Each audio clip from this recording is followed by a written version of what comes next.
listeners, and welcome to Breaktime. Today's proverb is found in 20, verse 14. It says, "It's no good, says the buyer, then goes off and boasts about the purchase." Interesting concept that Solomon is trying to get us to learn, and it's the concept of deception. He doesn't want us to learn it, but he wants us to understand that that is a big business no practice. But I've seen it used. You've probably seen it used.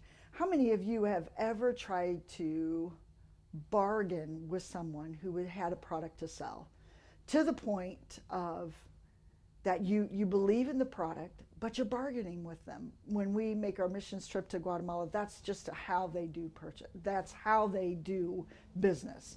It's constantly bargaining. And one of the things that I've learned is not to use the skill of deception, making the seller believe their product is not worth what they're selling it for. So you belittle the product, you use the skill of deception to get them to believe, to come down on the price because what they've brought to you is not worthy.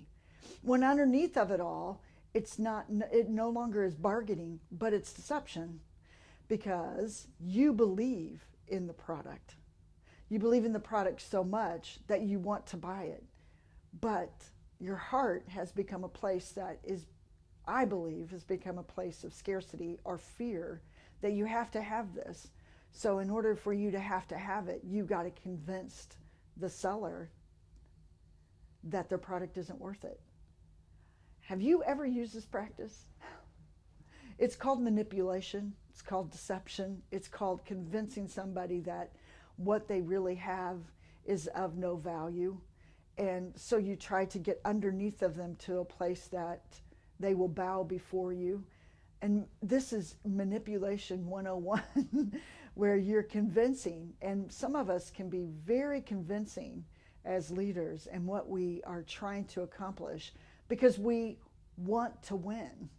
It's just in us. We want to succeed.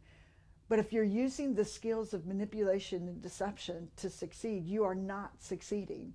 So if you go away and you've purchased the product and you're laughing because you've convinced the person that you bought it from, that their product was of no value, and you're laughing about it, and I've seen this, there's something inside your heart that is not in a place of that God is getting glory. It's in a place of using a business practice that should never be practiced as a faith leader. So I'm praying today you'll just examine your heart and see if there's any deception or manipulation in there and bring it before the Lord. Have a blessed day.